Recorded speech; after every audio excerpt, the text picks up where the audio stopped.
Hi everyone, my name is Trihartini. Here I want to present about my final project of proposal with topic Fixed Asset Inventory at Badan Keuangan Daerah Kabupaten Boyolali in 2021. Okay, let's move to structure of the presentation. The first is background, second, formulation of the problem, third, objective of the research, fourth, literature review, and the fifth is research method. Okay, let's move to background. Currently, government agencies are always required to be more economical, efficient, and effective, as the public begin to be critical in monitoring and evaluating the benefit and value gained on services from government agencies. This leads to government agencies seeking to develop and improve the whole system to achieve good governance or good governance.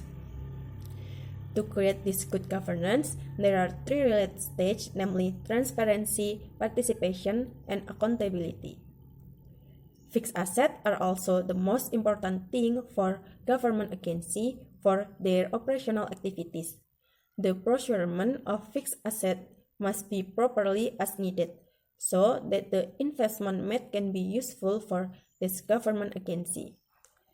Fixed assets have an important position in this company or agency due to such a large amount of funds and require a large amount of funds and are embedded of a long period of time. Therefore, is specified good accounting treatment in handling such fixed assets. As a government agency, Badan Keuangan Daerah Kabupaten Boyolali must have educated system, method, and procedure as one of the preventive measures against fraud and misuse of financial funds at the Badan Keuangan Daerah Kabupaten Boyolali.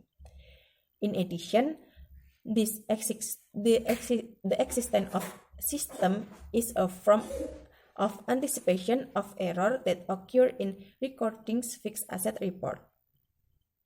Therefore, the recording of fixed asset report is carried out based on the reference set by the applicable government accounting standard. In this case, relate to Government Accounting Standard number 7. Based on the above background, therefore, the author are interested in conducting research regarding the process of inventorying fixed assets at the Badan Keuangan Daerah Kabupaten Boyolali in accordance with Government Accounting Standard. Okay, let's move to statement of problem. Statement of problem in this proposal, there are how is the accounting treatment for fixed asset are at the Badan Keuangan Daerah Kabupaten Boyolali in 2020 and is the accounting for fixed asset at the Badan Keuangan Daerah Kabupaten Boyolali in accordance with Government Accounting Standard number 7. The next is objective of the research. The goal of the proposal there are to find out how the accounting treatment of fixed asset at the Badan Keuangan Daerah Kabupaten Boyolali in 2020 and to find out whether the accounting for fixed asset at the Badan Keuangan Daerah Kabupaten Boyolali is in accordance with Government Accounting Standard number 7. Okay, let's move to literature review. Number 1, definition of fixed asset accounting. Fixed assets according to SAK number 16 are tangible assets that are held for use in the production or supply of goods of services for rental to other parties or for administrative purpose and are expected to be used more than one period. Number 2, fixed asset classification. Fixed assets are classified into tangible intangible asset, asset depreciated plant, and asset undepreciated plant. Number 3, fixed asset accounting policy according to PSAK. Number 4, how to acquire fixed asset.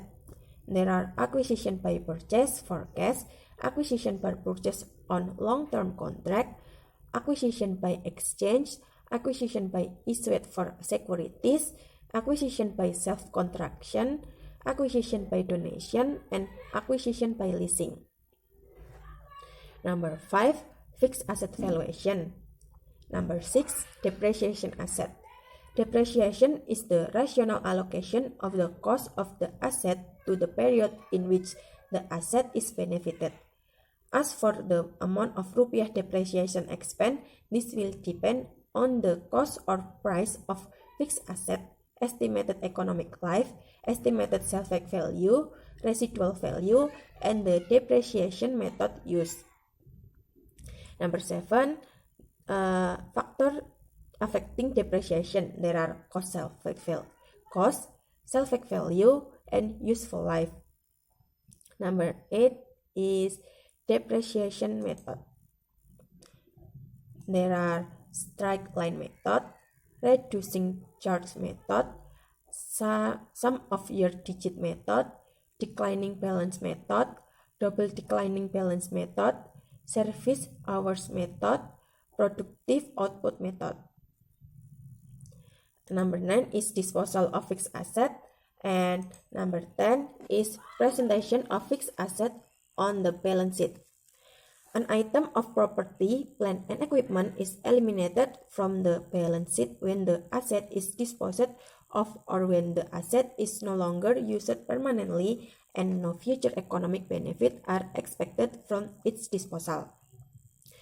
Gain or losses arising from the retirement or disposal of an item of property, plant, and equipment are recognized as gain or losses in the income statement.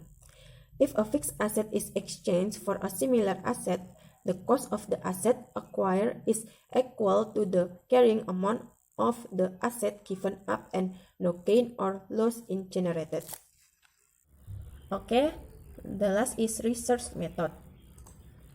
This research was conducted at the Badan Keuangan Daerah Kabupaten Boyolali, which is located on Jalan Merdeka Timur, Kemiri, Boyolali, Jawa Tengah. Data classification that I use in this proposal is data by nature. There are quantitative data and qualitative data. Data by source, there are primary data and secondary data. Data collection method that I use in this proposal is interview method, library research, and documentation method. And data analysis method that I used in this proposal is description method and exposition method.